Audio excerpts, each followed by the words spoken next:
Hello student, MSR study centre में फिर से आपको एक बार स्वागत है। आज हम पिछली वीडियो को आगे बढ़ाएंगे जिसमें हम लोग मादा जनन तंत्र का विभिन्न भागों के बारे में चर्चा कर रहे थे, जिसमें हम लोग बताए थे कि मानव का मादा जो जनन तंत्र का जो भाग होता है वो प्रमुख 3 भाग होता है, जिसे अंडाशय, अंडवाहिका और गर्भाशय के नाम से जाना जाता है। तो पिछले वीडियो में हम लोग अंडाशय और अंडवाहिका के बारे में पढ़ चुके हैं। उसके पहले बहुत सारे जीव जनन कैसे करता है के बारे में बहुत सारे वीडियो आप लोगों के लिए आप दे चुके हैं। अगर नहीं देखे हैं तो जीव जनन कैसे करता है पूरा चैप्टर को पढ़ने के लिए डिस्क्रिप्शन में लिंक रहेगा, आप लोग जरूर देख लीजिएगा। और वीडियो अच्छा लगे तो जरूर लाइक और शेयर कर लीजिएगा, और इस प्रकार वीडियो पाने के लिए चैनल के साथ जुड़े रहिएगा। इसके लिए आपको चैनल को सब्सक्राइब बटन के साथ साथ बेल आइकन भी प्रेस कर लेना है ताकि जल्द से जल्द इस प्रकार का वीडियो आपके पास उपलब्ध हो। तो चलिए आज के वीडियो को स्टार्ट करते हैं। मैं हूं एमएसआर और आप देख रहे हैं एमएसआर स्टडी सेंटर। आइए शुरू करते हैं। मादा जनन तंत्र, जिसमें हम लोग बताए थे कि ये मानव मादा जनन तंत्र का जो भाग होता है, इस चित्र के थ्रू से हम लोग पिछले वीडियो में हम लोग चर्चा कर चुके हैं, उसको हम लंबा नहीं खींचने जा रहे हैं। तो इस दोनों भाग बादाम रचना का हम लोग क्या कहते हैं, अंडाशय कहते हैं। अंडाशय का कार्य के बारे में, अंडाशय होता क्या है इसके बारे में पूरा डिटेल्स हम लोग अध्ययन कर चुके हैं, उसको हम नहीं दोहरा रहे हैं। और अंडाशय को जो गर्भाशय के साथ जुड़े रखता है जो वाहिका है, यानी जो नलिका, जो पाइप, उसे क्या कहते हैं, अंडवाहिका, जहां निषेचन की क्रिया भी होता है, ये हम लोग पढ़ चुके हैं। ये अंडाशय और ये अंडवाहिका दो होता है जो गर्भाशय के दोनों ओर स्थित होता है। आज हम लोग इस गर्भाशय के बारे में पढ़ेंगे, जो बहुत ही एक इम्पोर्टेंट पार्ट होता है फीमेल रिप्रोडक्टिव सिस्टम का। तो आइए हम लोग गर्भाशय के बारे में थोड़ा सा चर्चा करते हैं कि जो ये भाग होता है ये एक्चुअल में वास्तव में होता क्या है। गर्भाशय, जिसे अंग्रेजी में यूटेरस के नाम से जाना जाता है, हम लोग क्या लिखे हैं कि दोनों अंडवाहिकाएं मतलब फैलोपियन ट्यूब दो होता है, हम लोग जानते हैं। संयुक्त होकर मतलब जुड़कर, दोनों अंडवाहिकाएं जो जुड़ा एक लचीली थैलानुमा संरचना का निर्माण करता है। दो अंडवाहिका आपस में जुड़कर एक क्या करता है, थैला जैसा, थैलानुमा, लचीली, एकदम लचीली, नो हार्ड, एकदम सॉफ्ट, मुलायम जैसा लचीला निर्माण करता है संरचना का, तो जिसे गर्भाशय कहते हैं। तो वो जो संरचना का निर्माण हुआ दो अंडवाहिकाओं के संयुक्त रूप से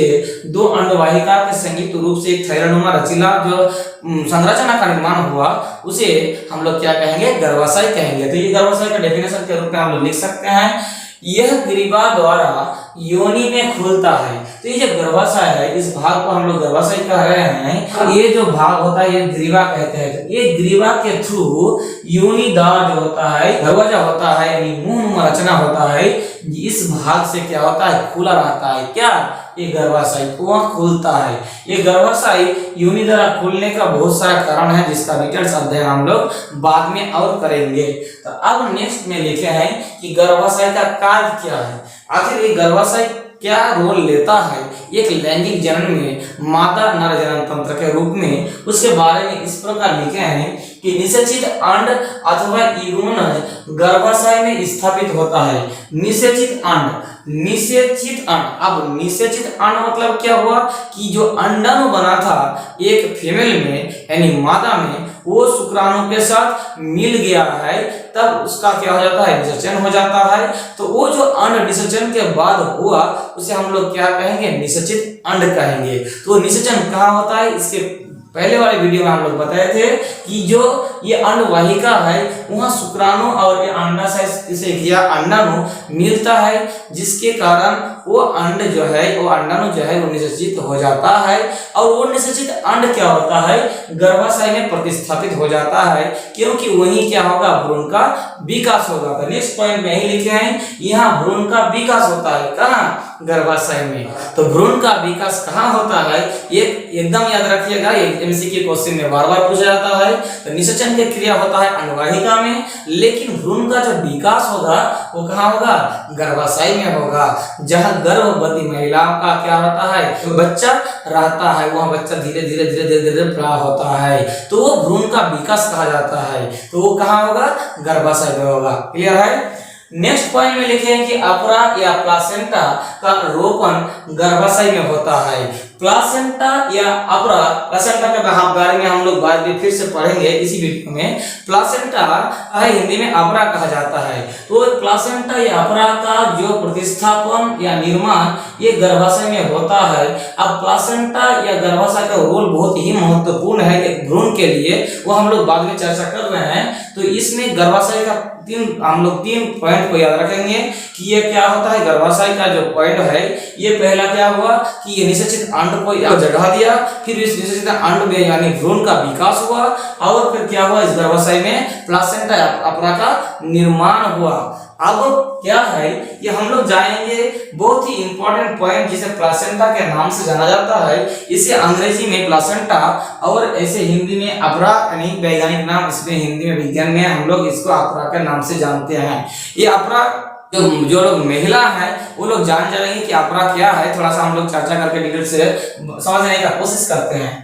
भ्रूण को मां के रुधिर से ही पोषण मिलता है। ये पॉइंट याद रखिएगा कि भ्रूण जो होता है, ये गर्भाशय में जो भ्रूण का विकास हो रहा है, तो भ्रूण का जो विकास होगा उसको बड़ा होने के लिए क्या चाहिए, एक जीव को, एक सजीव को विकास होने के लिए क्या चाहिए। इससे पहले हम लोग बता चुके हैं कि पढ़ चुके हैं कि भ्रूण विकास होने के लिए हमें पोषक तत्वों की आवश्यकता होता है। तो भ्रूण तो एक सजीव है क्योंकि उसमें जीव है, प्राण है, तो वो धीरे धीरे विकास होगा, बड़ा होगा। उसके लिए क्या चाहिए, पोषक तत्व चाहिए, यानी उसमें ग्लूकोज चाहिए, विटामिन चाहिए, प्रोटीन चाहिए। तो विभिन्न प्रकार का जो पोषक तत्व है वो कहाँ से मिलेगा, वो मिलता है माँ के शरीर के रक्त से यानी रुधिर से तो मिलता है। इसीलिए क्या होता है, गर्भवती महिलाओं का क्या होगा, 9 महीना तक पीरियड्स नहीं होगा, रजधर्म नहीं होगा। जो मासिक चक्र होता है हर महीना में एक महिलाओं का, वो नहीं होता है उस 9 महीने जब तक प्रेग्नेंट रहते हैं यानी गर्भवती रहते हैं, यानी भ्रूण यानी बच्चा महिलाओं के माँ के पेट में रहता है, तब तक पीरियड्स नहीं होता है, ताकि खून ना निकले, रुधिर ना निकले। और वो जो सड़े गले अंडाणु से निकलता है हर महीना, वो जो बंद हो जाता है, वो कहा जाता है पोषक तत्व के रूप में भ्रूण के विकास के काम में लगता है। तो याद रखिएगा कि पीरियड्स भी बंद रहता है किसी भी गर्भवती महिलाओं में। तो भ्रूण को मां के रुधिर से पोषण मिलता है, क्लियर है। इसके लिए एक विशेष संरचना होती है।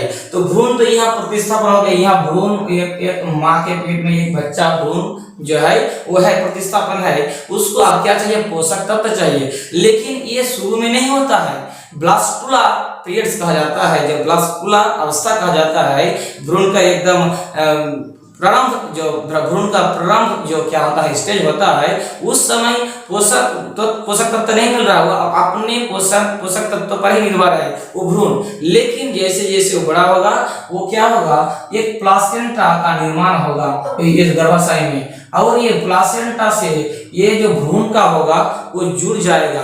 इसीलिए भ्रूण के नाभि से, बच्चे के नाभि से प्लासेंटा जुड़ जाता है, और उसके थ्रू क्या आता है, पोषक तत्व आता है और विभिन्न प्रकार का पदार्थ आता है जो हम लोग पढ़ेंगे। तो वो जो भाग है, संरचना है, उसे हम क्या कहेंगे, प्लासेंटा या अपरा कहेंगे। ठीक है, अब और थोड़ा सा डिटेल्स में अध्ययन करेंगे कि अपरा का एक पॉइंट लिखे हैं, थोड़ा सा देखते हैं। ये एक तस्तरेनुमा संरचना है, एक लचीला संरचना होता है, और जो गर्भाशय के भित्ति में, गर्भाशय के दीवार में क्या होता है, धसी होती है यानी सटी होती है, लगा रहता है। तो गर्भाशय के ये जो भाग आप लोग देख रहे हैं, ये जो किसी एक ये भाग में क्या होता है, धसी होती है, सटी होती है, क्या, प्लासेंटा या अपरा।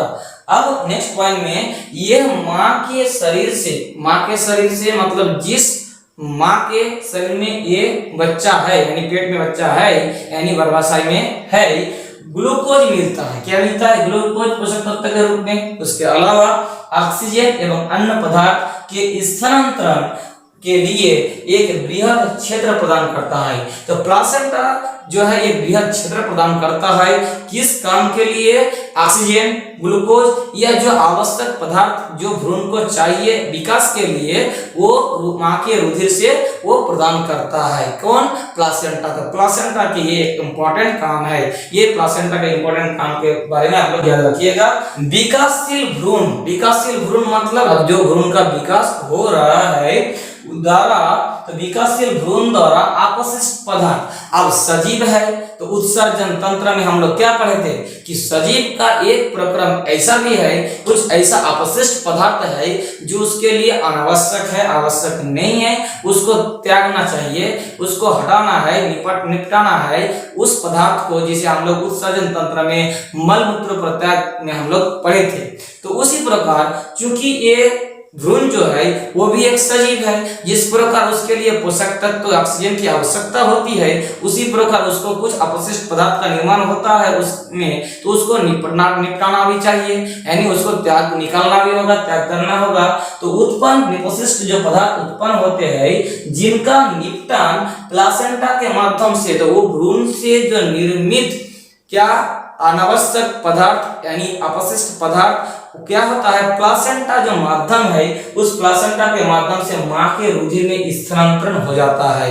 तो मां के रुधिर में स्थानांतरण कर देता है, फिर मां के रुधिर क्या होता है, फिर फ्रेश होकर उस भ्रूण तक पहुंचता है। तो इस प्रकार अपशिष्ट पदार्थ के निकालने में भी इस प्लासेंटा का महत्वपूर्ण रोल होता है, जो मां के रुधिर द्वारा ही होता है। तो प्लासेंटा का मुख्य काम क्या है, मां के रुधिर से भ्रूण को जोड़े रखना।